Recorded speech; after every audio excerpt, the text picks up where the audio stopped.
ओम शांति। रात्रि क्लास चल रहा था 20/12/68 का।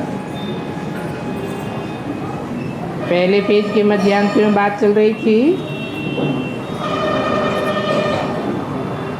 कि मनुष्य 84 जन्म लेते हैं, 84 लाख योनियों में नहीं जाते हैं। अर्थात 84 लाख योनियां जैसे जैसे कर्म करती हैं, वैसे वैसे मनुष्य आत्माएं कर्म कर सकती हैं, परंतु 84 लाख योनियों में नहीं जाती हैं। 84 लाख योनियां तो होती हैं, परंतु मनुष्य आत्मा ज्यादा से ज्यादा 84 जन्म लेती है।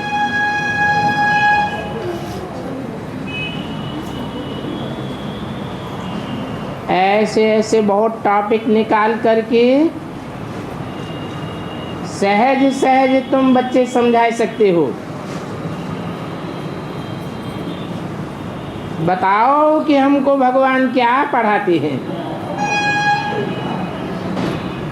और शिव भगवान कैसे पढ़ाते हैं।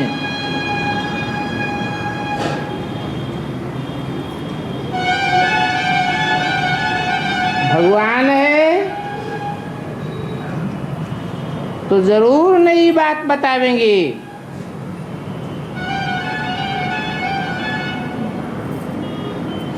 और अन्य आत्माओं की तरह नहीं बतावेंगे, क्योंकि भगवान तो निराकार है। जरूर कोई न कोई तन में प्रवेश करके बतावेगा।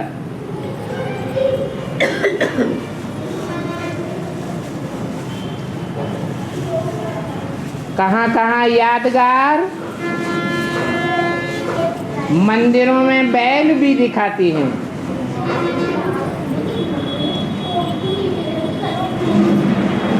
और गीता में रथ भी मशहूर है।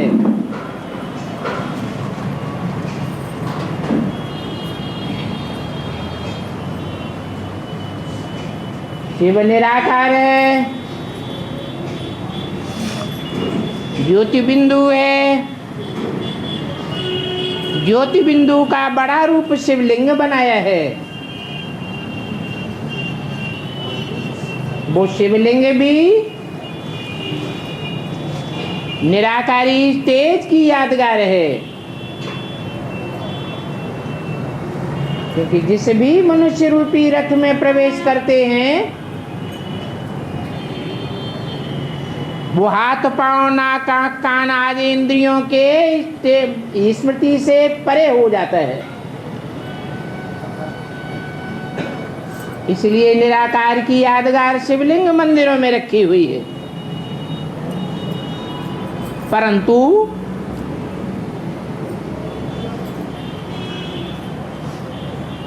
शिवलिंग निराकार बैल पर सवारी कैसे करेगा? तो शंकर को सवारी दिखाई हुई है।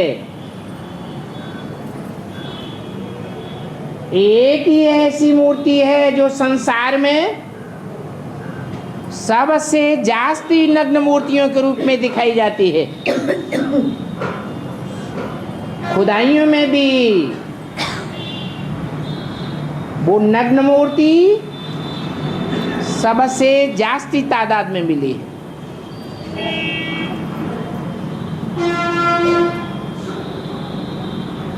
मूर्तियों के रूप में, विग्रह के रूप में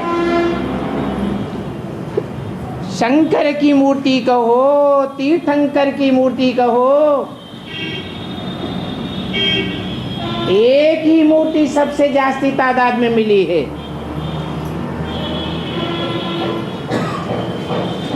बाकी उससे जास्ती तादाद में शिवलिंग मिले हैं।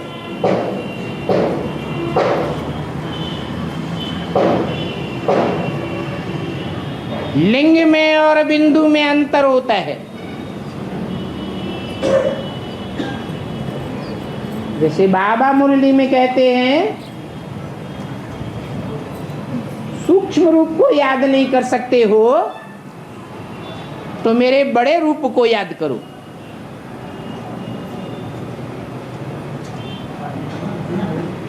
सूक्ष्माति सूक्ष्म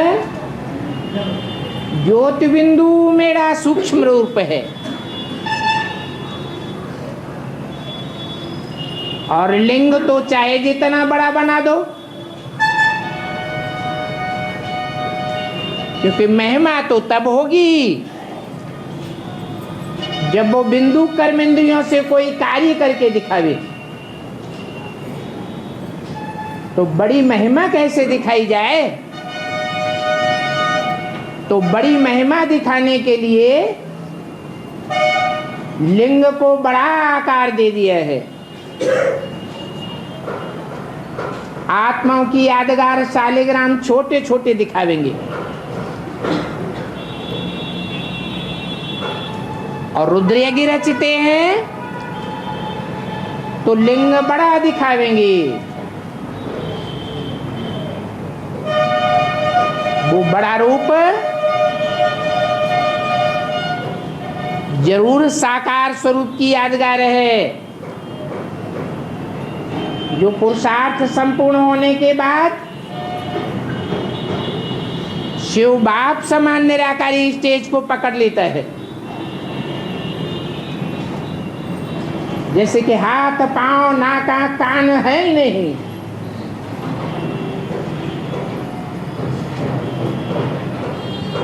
बाकी ऐसे नहीं है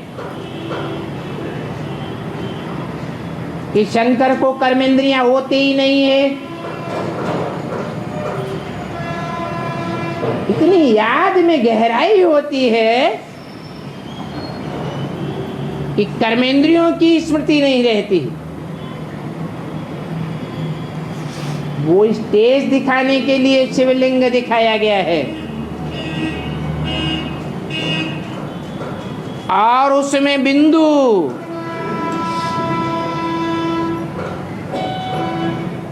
अति सूक्ष्म स्टेज में भी दिखाते हैं, जो शिव की प्रवेशता की यादगार है।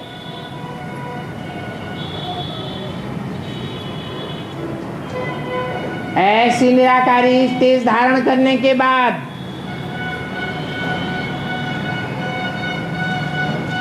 दुनिया की कोई भी जानवरियत के स्वभाव वाली आत्मा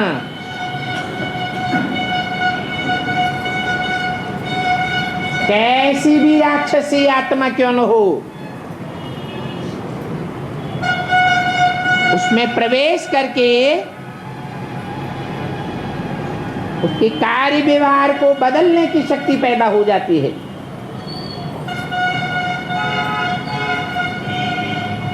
जैसे कि एटॉमिक एनर्जी बनाने वाले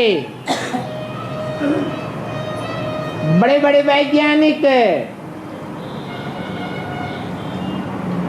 अति सूक्ष्म बुद्धि वाले हैं, परंतु आसुरी बुद्धि वाले हैं। संसार का भी और अपना भी कल्याण करने के लिए एटॉमिक एनर्जी तैयार करते हैं, परंतु उनमें वो सात्विक साहस नहीं है जो विश्व कल्याण के लिए उस एटॉमिक एनर्जी का प्रयोग कर सके।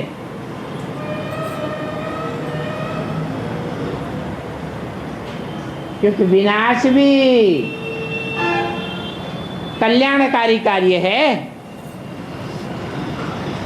परंतु भावना कल्याणकारी चाहिए।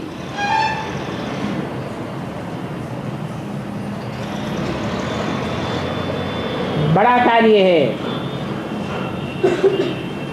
जो संसार में और कोई नहीं कर सकता। कोई भी धर्म पिताएं आते हैं, अपने अपने धर्म की स्थापना करते हैं, वृद्धि करते हैं, परंतु पुरानी परंपराओं का, पुराने धर्मों का, पुराने राज्यों का, पुरानेपन का विनाश नहीं कर पाते। और जब तक पुरानी परंपराओं का खंडन नहीं होता है, तब तक नई परंपराएं पनप नहीं सकती हैं।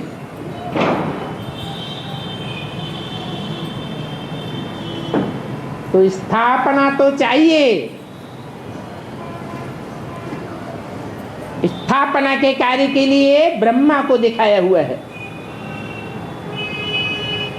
परंतु ब्रह्मा की पूजा नहीं होती है,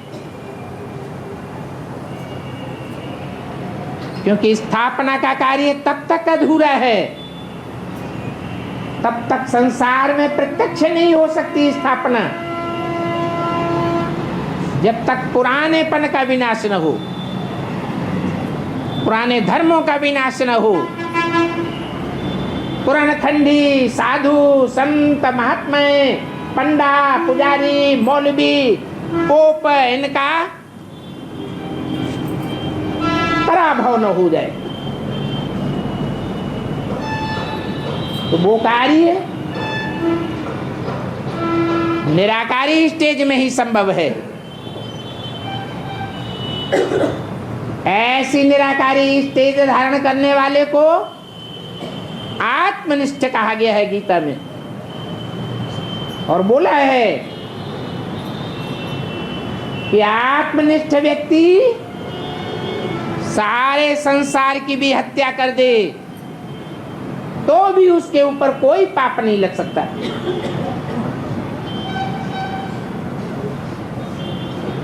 क्योंकि देवभान में रह करके जो कार्य किए जाते हैं, उनसे काम क्रोध लोभ मोह अहंकार पैदा होता है। अगर देवभान ही नहीं है तो 5 विकार भी पैदा नहीं हो सकते, और 5 विकारों के द्वारा जो पाप बनते हैं वो पाप भी नहीं हो सकते। तो दिखाया है कि ब्रह्मा द्वारा स्थापना सब धर्म की, और शंकर द्वारा विनाश असत धर्मों का।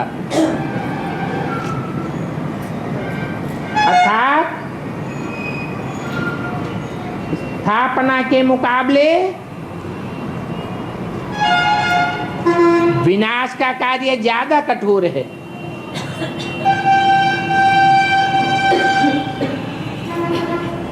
और वो कठोर कार्य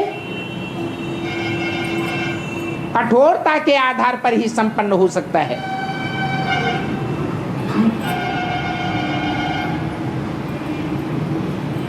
स्ट्रिक्ट बनना पड़ता है।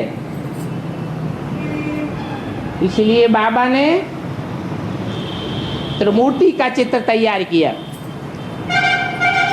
उसमें ब्रह्मा को सहज आसन पर बिठाकर दिखाया है, ताकि साबित हो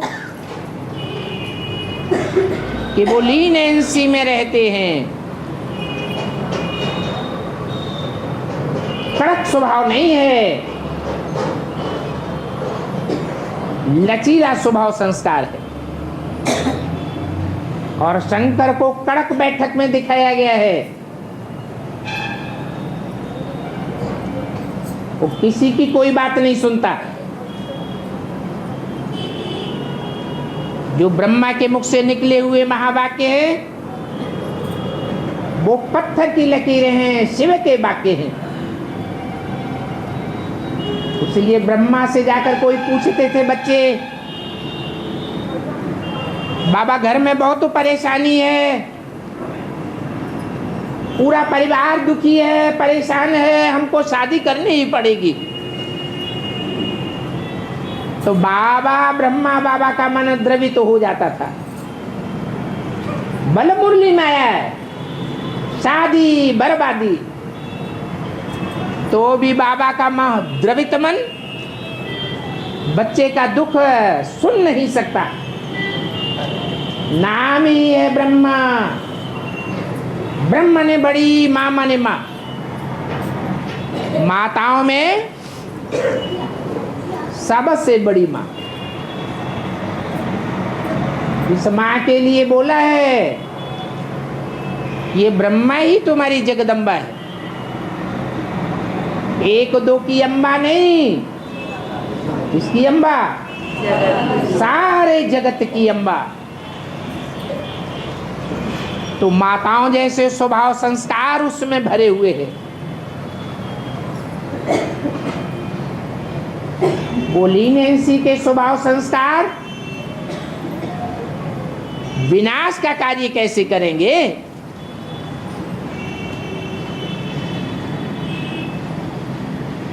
मन द्रवित हो जाता था।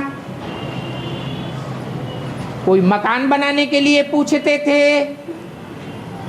बाबा काम नहीं चलता है, पुराना मकान हो गया है,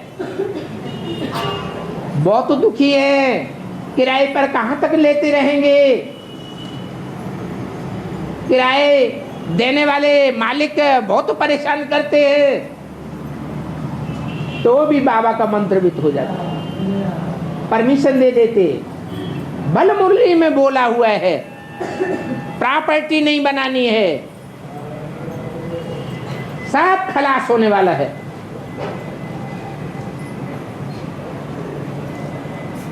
ईश्वरीय सेवा में लगाएंगे तो जन्म जन्मांतर के लिए तुम्हें महल माड़ियां अटारियां मिलेंगे।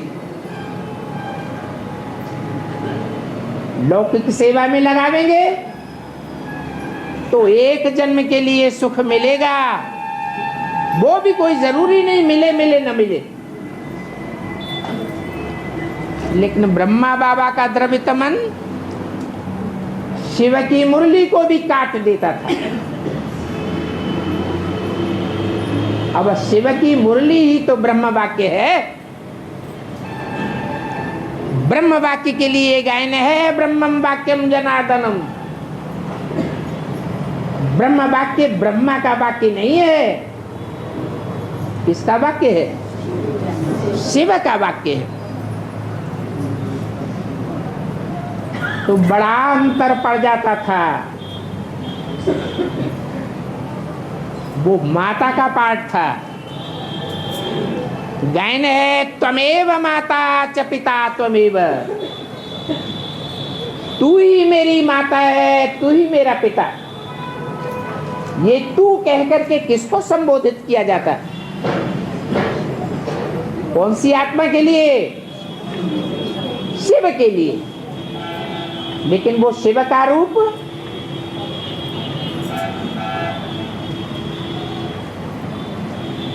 शंकर का रूप नहीं है, जो ब्रह्मा के रूप में पार्ट बजाता है।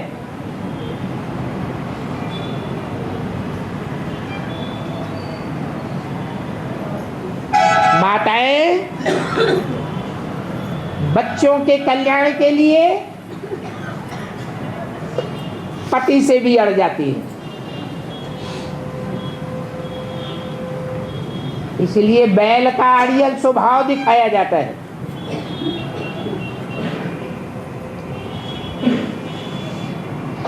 पति के डायरेक्शन की भी परवाह नहीं करती।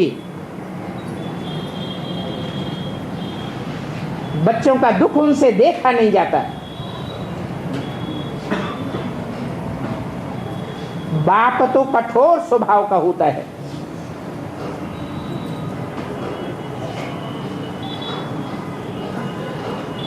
तो शिव के दो पार्ट हैं, एक ब्रह्मा के रूप में और एक जगत पिता। जगतम पितरम वंदे पार्वती परमेश्वरो।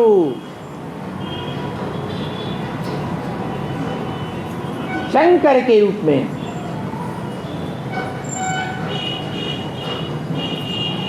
जो बैल को शंकर में मंदिर में दिखाया जाता है,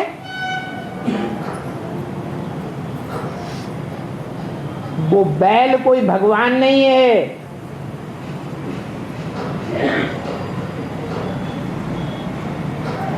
वो तो भगवान की सवारी मात्र था। ब्रह्मा कोई भगवान नहीं है, भगवान की सवारी मात्र था। भगवान माता के रूप में नहीं आते, भगवान तो सदैव पिता के रूप में संसार में प्रत्यक्ष होते हैं। माता तो पति से कंट्रोल्ड होती है, भगवान किसी से कंट्रोल्ड नहीं हो सकता। वो तो सारी दुनिया के ऊपर शासन करने वाला है। और कठोरता से शासन करने वाला नहीं है, हिंसा से शासन करने वाला नहीं है। जैसे दुनिया में मनुष्य हुए, हिटलर, नेपोलियन, मुसोलिनी, अलेक्जेंडर, वो तो प्यार का शासन चलाने वाला है। फिर भी जो भी ईश्वरीय नियम कानून है उनके ऊपर स्ट्रिक्टली अमल करने वाला है। आज के राजनेताओं की तरह नहीं, जो खुद ही कानून बनाते हैं और खुद ही तोड़ देते हैं। ईश्वरीय कायदे कानून ऐसे मजबूत कानून हैं, कायदे हैं, जिन पर अगर मनुष्य चले तो अपने 84 जन्मों को सुखी बना सकता है, शांति में बना सकता है।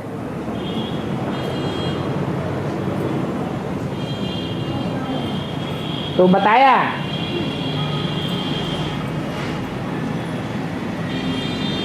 कि शिव की सवारी रथ पर भी दिखाते हैं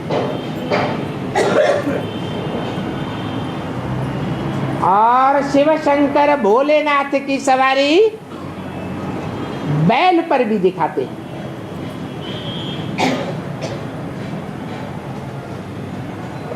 शिव बाप आते हैं, लक्ष्य लेकर के आते हैं कि मैं इस दुनिया में आया ही इसलिए हूं कि बच्चों को नंबरवार आप समान बनाऊं। मैं निराकार हूं तो मेरे बच्चे भी निराकार स्टेज धारण करके मेरे वतन के वासी बने। उन बच्चों में एक ही बच्चा है जो पहले 100% निराकारी स्टेज को धारण करता है।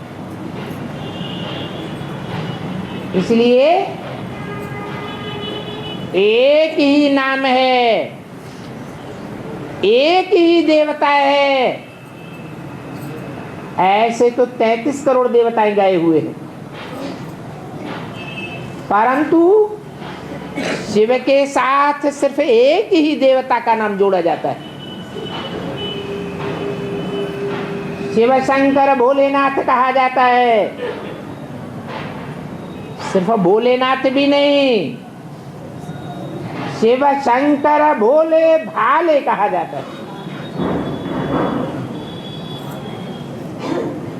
शिव नाम पहले, उनका गुणवाची नाम भोले भी पहले, शंकर नाम बाद में, तो भाले नाम उनका बाद में दिया हुआ है। अर्थात दुनिया के दुख देने वाले बड़े बड़े कांटों के लिए वो भाला है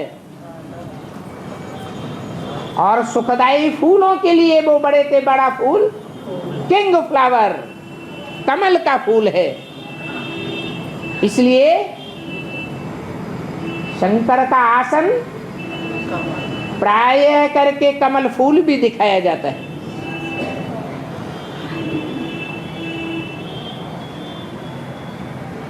तो जो रथ पर सवार है वो रथ कमल फूल के समान स्टेज को धारण करता है। जैसे फूल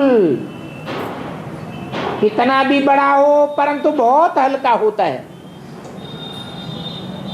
हल्का स्वभाव संस्कार, कोई भी प्रकार का बोझ नहीं। जो बोझ अनुभव करते हैं जरूर देह अभिमान का बोझ है, जन्म जन्मांतर के पापों का बोझ है। नहीं तो एक सेकंड में निराकारी स्टेज बन जानी चाहिए। इसलिए मुरली में बोला भी है कि बाप दादा चाहे तो अभी भी वापस परमधाम जा सकते हैं, परंतु बच्चों के लिए रुके हुए हैं। बच्चों की अवस्था भी नंबरवार निराकारी बने। 4.5 लाख बच्चे हैं जो इस दुनिया में इस शरीर के रहते रहते निराकारी स्टेज बना लेते हैं।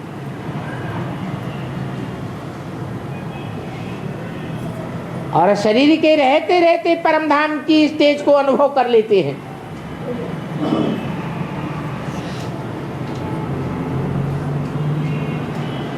उनका ऑलराउंड पार्ट गाया हुआ है।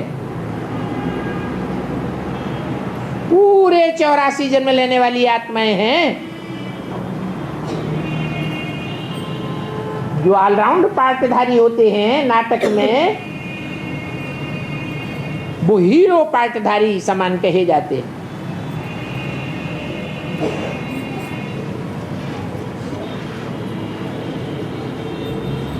तो रथ का बड़ा गायन है।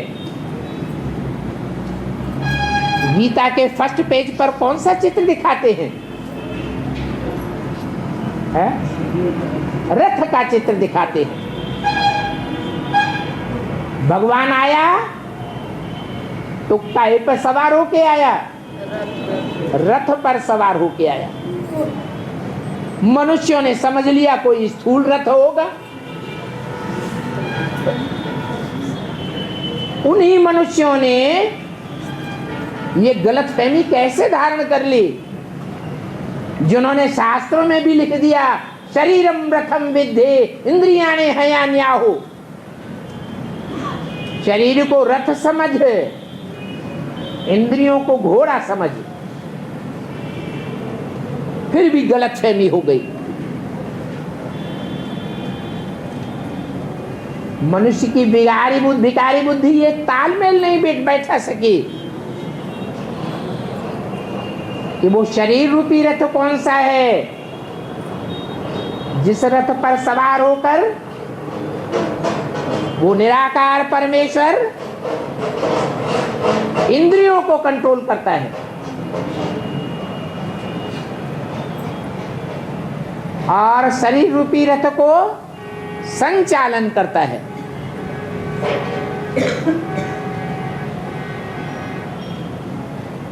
न समझ पाने के कारण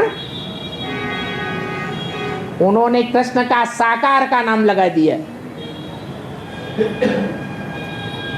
कृष्ण तो शरीरधारी है।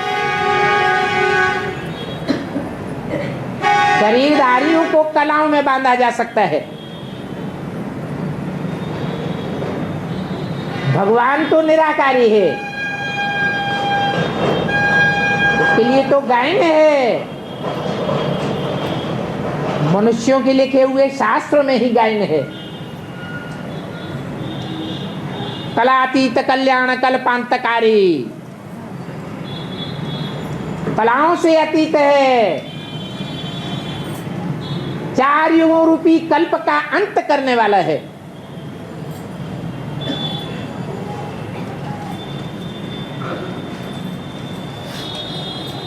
भगवान मनुष्य कैसे हो सकता है?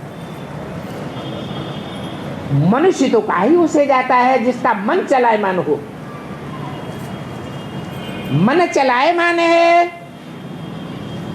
तो प्रजापिता हो सकता है, प्रजापिता की संतान प्रजा हो सकता है 500-700 करोड़ में से,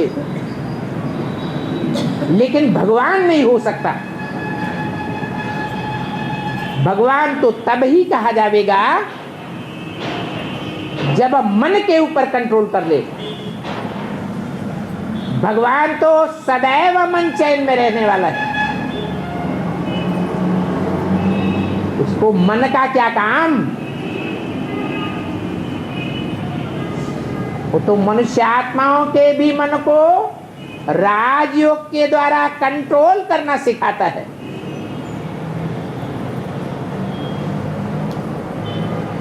उसका मन कैसे वशीभूत होने से परे हो जाएगा।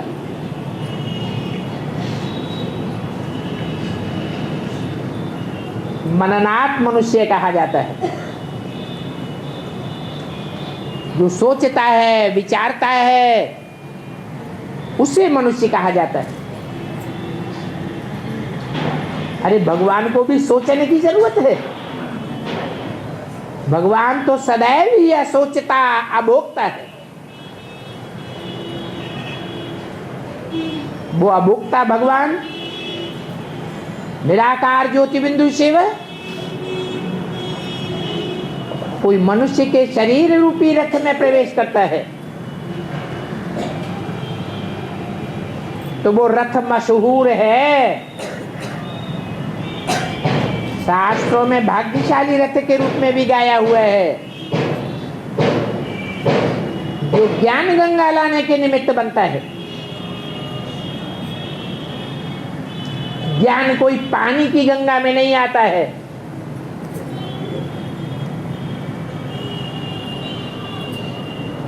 चैतन्य गंगाओं में भी ज्ञान नहीं आता है। ज्ञान तो आता ही है 500-700 करोड़ मनुष्य सृष्टि के बीच, जो सर्व मनुष्य मात्र का पिता है, सर्व मनुष्य मात्र का बाप है, धर्म पिताओं का भी बाप है। धर्म पिता है वो भी आदम को मानते चले आए हैं।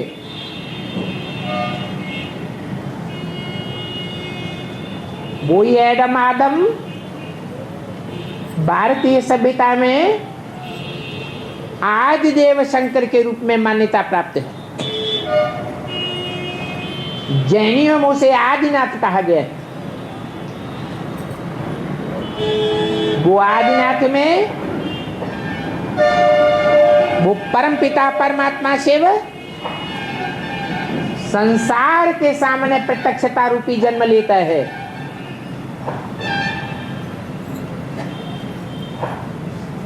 और घोर अज्ञान की अंधकार की रात्रि में जन्म लेता है।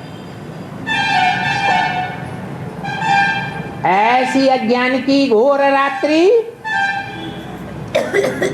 कि जिसमें 500-700 करोड़ मनुष्य आत्माएं तो भक्ति के अंधकार में डूबी हुई होती ही हैं, परंतु उनमें से जो चुनिंदा श्रेष्ठ आत्माएं हैं, जिन्हें भगवान ब्रह्मा के रूप में ब्राह्मण बनाता है, वो ब्राह्मण आत्माएं भी ईश्वरीय ज्ञान लेने के बावजूद भी 63 जन्मों के स्वभाव संस्कार के अनुसार याद की पूरी प्रैक्टिस न होने के कारण शूटिंग पीरियड में फिर अज्ञान के अंधकार में डूब जाती हैं।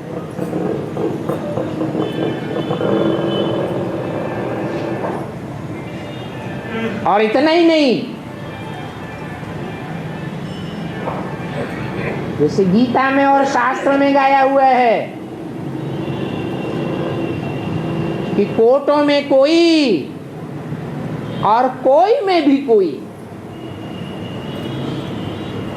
का मतलब 500-700 करोड़ में से थोड़े से ब्राह्मण निकलते हैं,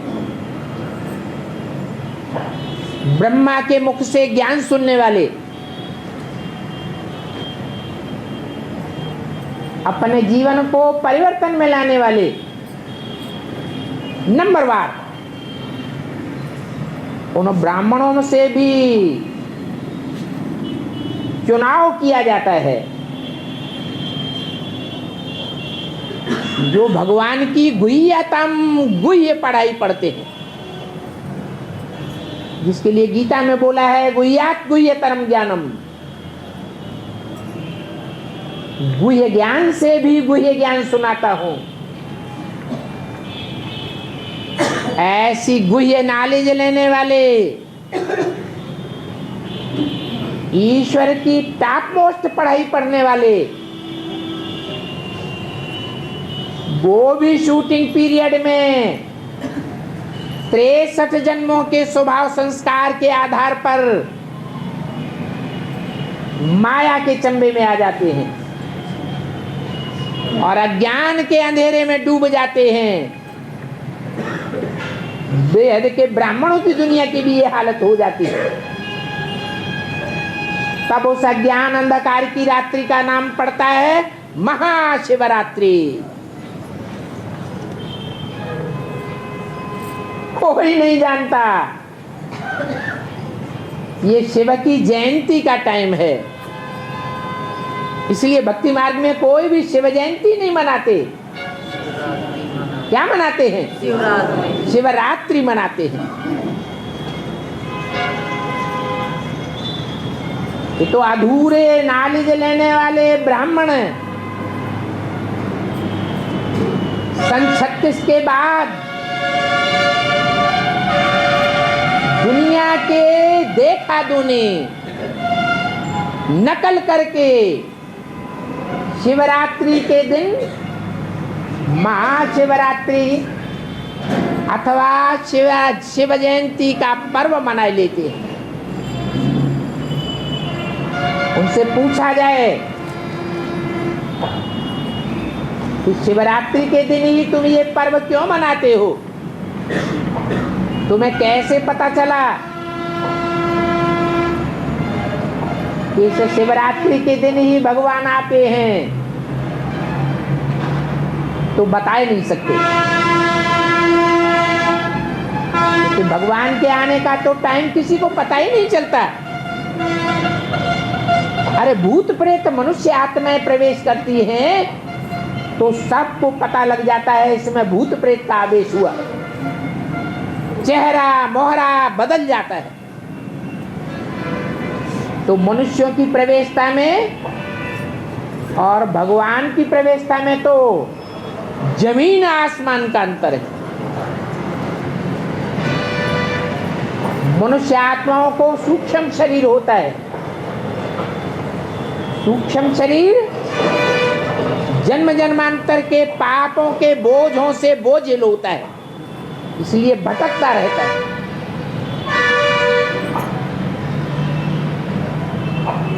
ऐसी बोझिल आत्मा जिस किसी भी मनुष्य में प्रवेश करती है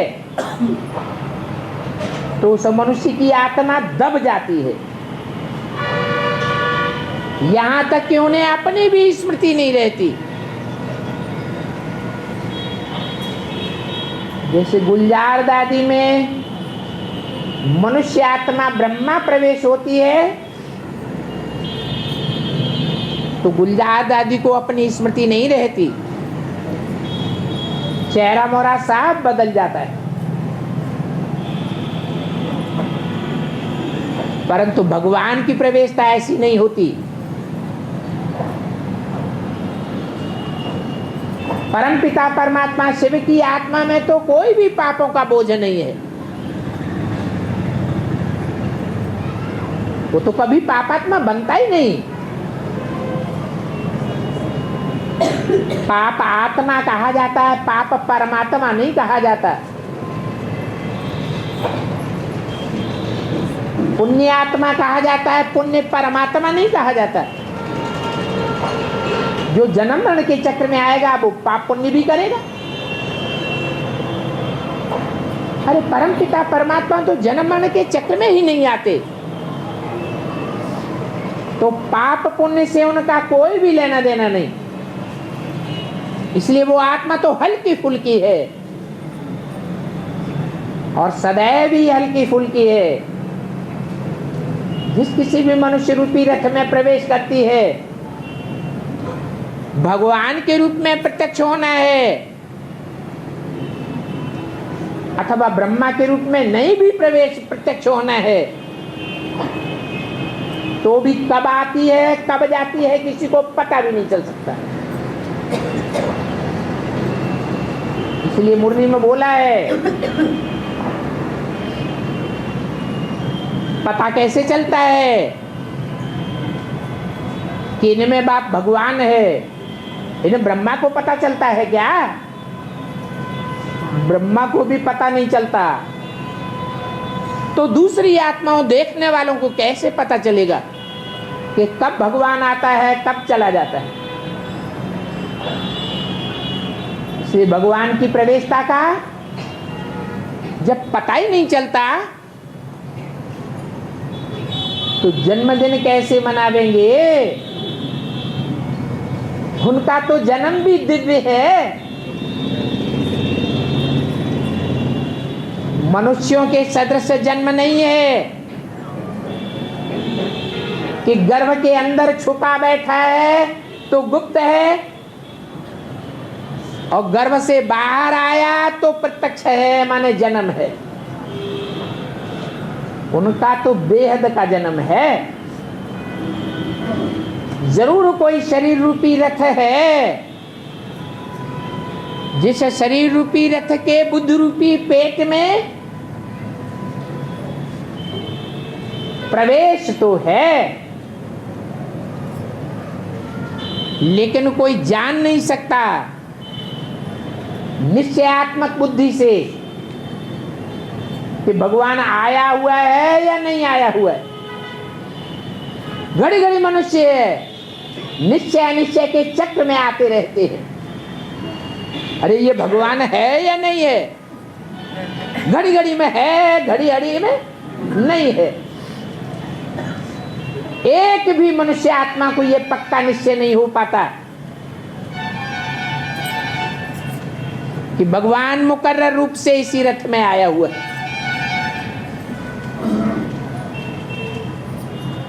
इसलिए उसे जन्म नहीं कहेंगे, ज्ञान गर्भ कहेंगे। जो चीज है गर्भ में समाई हुई है उसके बारे में कुछ भी नहीं कहा जा सकता।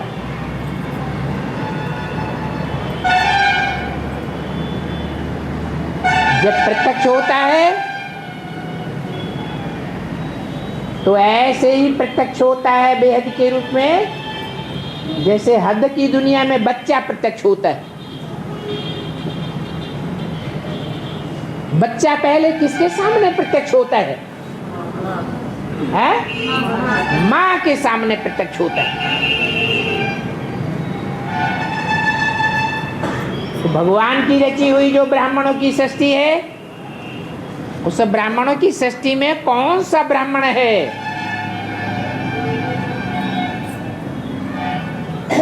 जिस ब्राह्मण में पहले पहले भगवान प्रत्यक्ष होता है?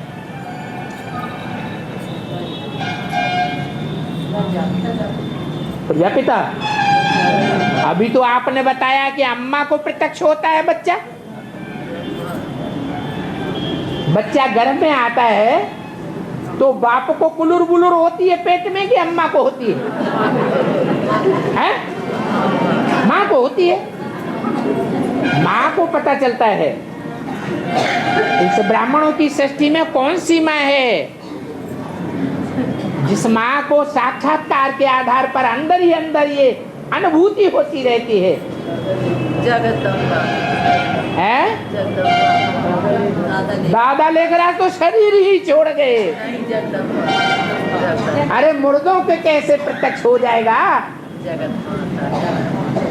है जगदम्बा। जगदम्बा को अगर ये प्रत्यक्ष हो जाए पहले पहले कि भगवान बाप आया हुआ है,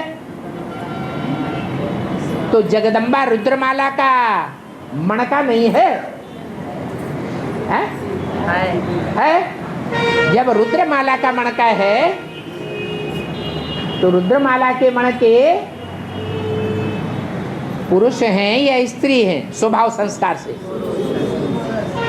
और पुरुष सब दुर्योधन दुशासन है या नहीं है? सब दुर्योधन दुशासन। इसलिए जो दुर्योधन दुशासन है वो कैसे जानेंगे? पहले पवित्र आत्माओं को अनुभूति होनी चाहिए या पवित्र आत्माओं को अनुभूति होनी चाहिए? ये रुद्रमाला के मणके तो जन्म जन्मांतर के राजाएं हैं भिखारी, इनको कैसे अनुभूति हो सकती है? ये तो घड़ी घड़ी निश्चय और घड़ी घड़ी अनिश्चय के चक्र में आते रहते।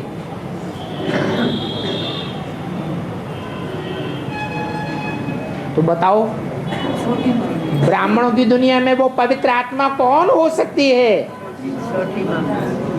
जो माताओं कन्याओं, खास करके भारत की कन्याओं माताओं का प्रतिनिधित्व करने वाली भारत माता है साक्षात, जिसके लिए अव्यक्तवाणी में बोला है भारत माता शिव शक्ति अवतार अंत का यही नारा है।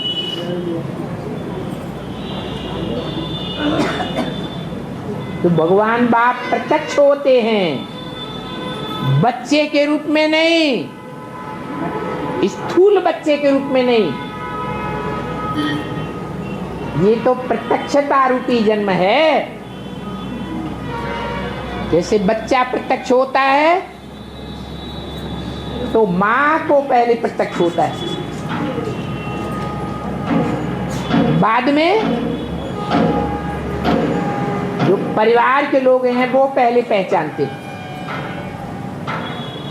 घर परिवार के पहले पहचानेंगे, फिर मोहल्ला पड़ोस के लोग जानेंगे, फिर गांव वाले जानेंगे, फिर जनपद वाले जानेंगे, फिर दुनिया वाले जानेंगे। ऐसे नहीं कि सारी दुनिया के सामने एक साथ प्रत्यक्षता रूपी जन्म हो जाएगा।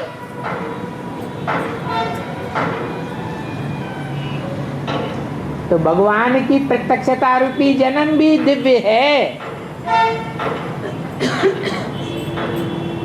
लौकिक सदृश नहीं है।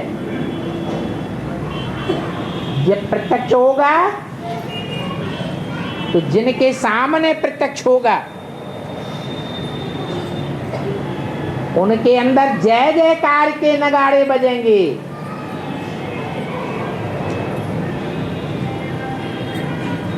और कोई ऐसे उनके विरोधी भी होंगे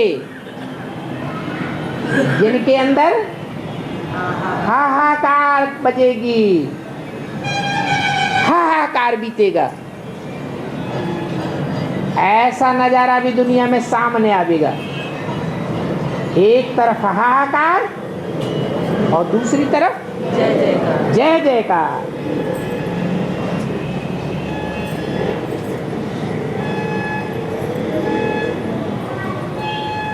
तब कहेंगे ज्ञान की गंगा प्रैक्टिकल में आ गई। 100% ज्ञान की गंगा प्रत्यक्ष हो गई। अर्थात जो गायन है ज्ञान गंगा निकली बाद में, तो जरूर आदि में भी निकली होगी। जो आदि में सो अंत में।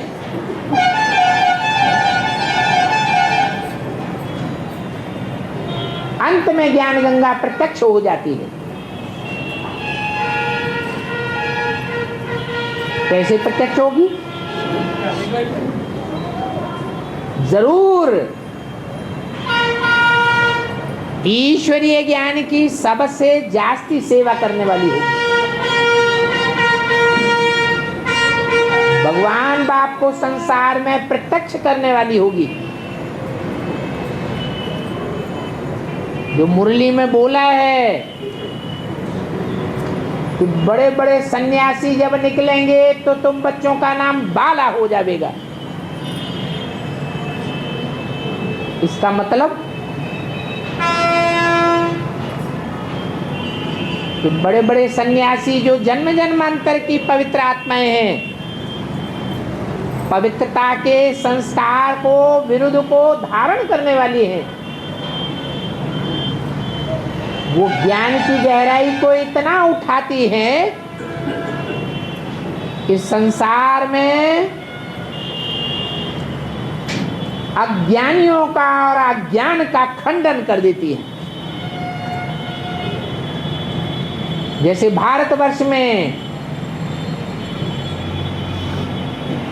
1200 वर्ष पूर्व, 1400 वर्ष पूर्व शंकराचार्य ने भारत की चारों दिशाओं में विधर्मियों के ज्ञान का खंडन कर दिया था और भारत देश की चारों दिशाओं में 4 मठ स्थापन कर दिए थे।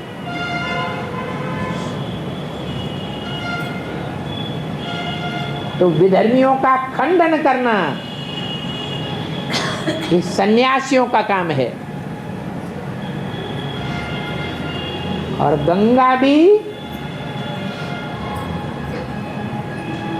उन्हीं सन्यासियों की मां बोली जाती है जिन सन्यासियों में भीष्म पितामह प्रसिद्ध हुए हैं।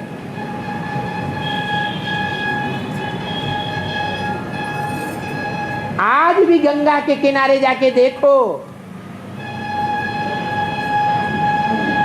जब पुरुषार्थ की ठंडी का मौसम होता है तो आज भी वो सन्यासी गंगा के किनारे चौकड़ी मार के ऐसे बैठते हैं जैसे मेढक बैठा हुआ हो।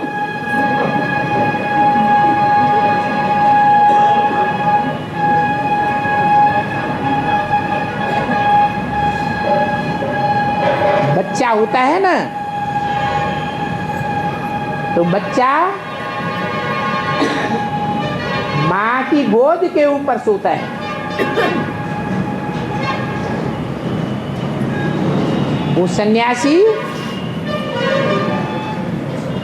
जन्म जन्मांतर के ज्ञान के चात्रक हैं और पवित्रता के भी चात्रक हैं, परंतु उनको रास्ता नहीं मिलता।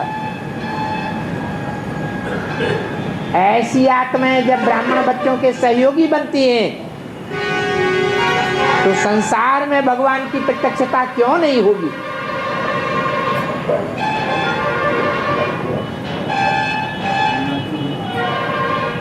तो गंगा भी निकलती है, फिर और भी सहायक नदियां निकलती हैं, यमुना भी निकलती है, गोमती, घाघरा, सभी नदियां निकलती हैं। और अंत में जाकर के ब्रह्मपुत्रा नदी से मिलती है गंगा। किसकी पुत्रा है? ब्रह्मा की पुत्रा। ब्रह्मा की पुत्री है तो जरूर ब्रह्मा कुमारी होगी। और पक्की ब्रह्मा कुमारी होगी या कच्ची ब्रह्मा कुमारी होगी? पक्की ब्रह्मा कुमारी, पक्का ब्रह्मा को फॉलो करने वाली। वो ब्रह्मा कुमारी ब्रह्मपुत्रा नाम से संसार में प्रत्यक्ष होती है, जो सदैव ऊंची ऊंची स्टेज में पहाड़ों पर ही बहती है। अंत में जाकर के गंगा से मिलती है। तब फिर गंगा सागर का मेला मनाया जाता है। इसके लिए गायन है, और मेले बार बार गंगा सागर एक बार खेल खलास।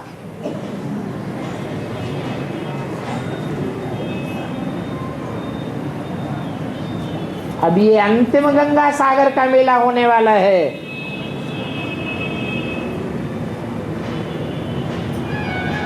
सारे संसार में भगवान बाप तेजी से प्रत्यक्ष होने वाला है।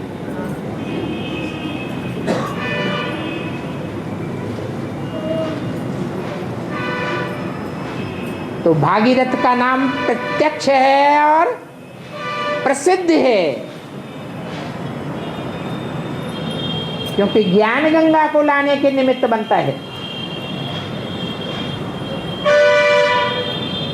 ज्ञान कोई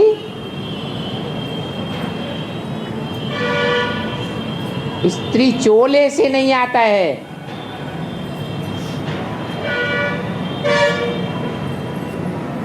ज्ञान तो भगवान से आता है।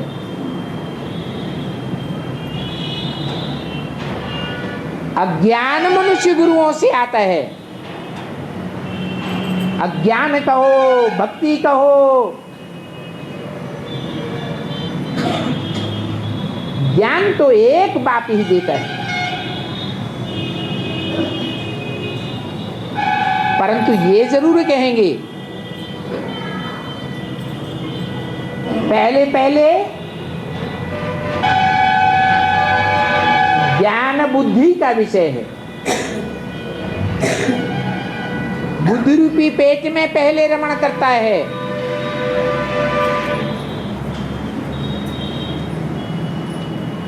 तो जब तक भागीरथ की बुद्धि रूपी पेट में रमण करता है तो उसका गायन होता है कि गंगा आई तो, लेकिन कहां समा गई? जटाओं में समा गई। वास्तव में जटाओं में नहीं समा जाती। ये तो जटाएं, ये बुद्धि रूपी खोपड़े में ही जटाएं निकलती।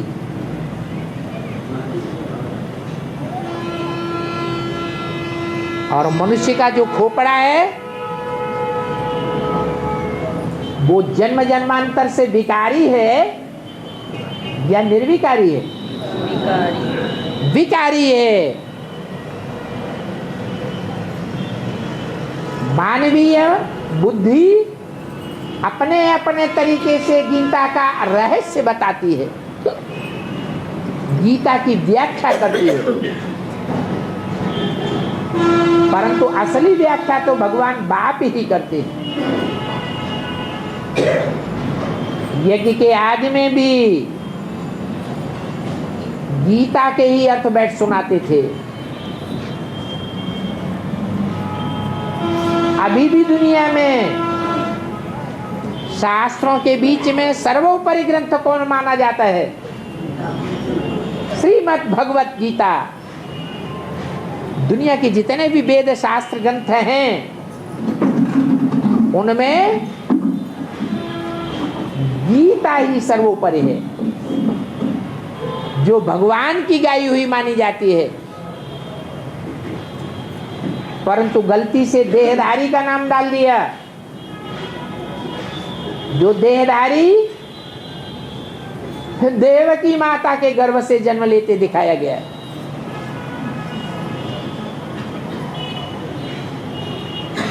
देहधारियों से पालना लेते हुए दिखाया गया है। वास्तव में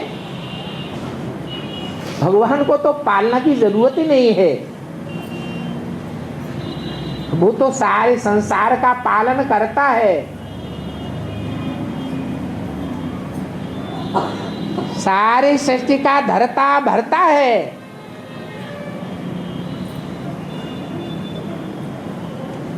भगवान की पालना और जन्म कौन देगा?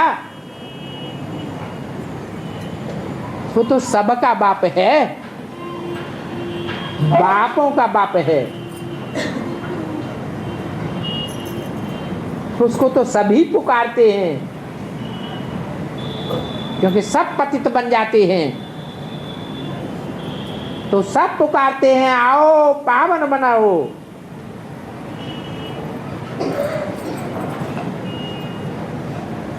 तो जरूर जिसमें पहले पहले आता है वो भाग्यशाली मनुष्य भागीरथ कहा जाता है। जिसमें बाप की पहले पहले प्रवेशता होती है। बाकी गंगा की बात नहीं है, ज्ञान गंगा की बात है। मालूम कैसे पड़ता है कि इनमें बाप भगवान है? गंगा का पानी बहता है क्या? नहीं, जब ज्ञान की गंगा बहती है तो पता चलता है कि इनमें बाप भगवान है। बाकी गंगा की बात नहीं है, वो तो भगवान का रथ है। भगवान स्वयं कहते हैं कि मैं बहुत जन्मों के अंत के जन्म में प्रवेश करता हूं। बहुत जन्म होते हैं 84, और 84 जन्मों का भी अंत का टाइम वो है जब भगवान बाप प्रत्यक्ष होता है।